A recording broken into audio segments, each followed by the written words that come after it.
fait, il se peut que dans le détail, il se passe à peu près la même chose que à l'issue de cette correction, dans un mouvement de panique finale, parce que tenez-vous bien, en fin d'année, il va se passer quelque chose de dramatique sur les cryptos. Je ne sais pas quoi, mais c'est la religion de chaque bear market. Il se termine, chaque bear market se termine par un événement catastrophique sur le marché des cryptos. C'est ce qui fait monter, monter, monter la notion de c'est mort.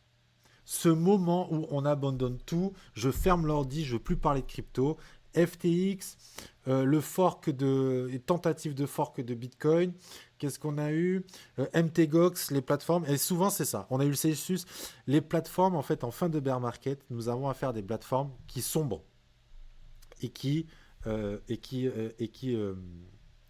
fait communiquent, véhiculent de la non confiance. Je reviens. Alors on va faire les choses propres par rapport à ce point bas du bear market jusqu'au moment où on décolle 152%. BTC, lui, il avait fait quoi par rapport au point bas du bear market jusqu'avant qu'on décolle 226%. Première étape, la première année de la reprise, au moins la première année, si ce n'est l'année et demie, c'est sur Bitcoin qu'il faut mettre ses billes.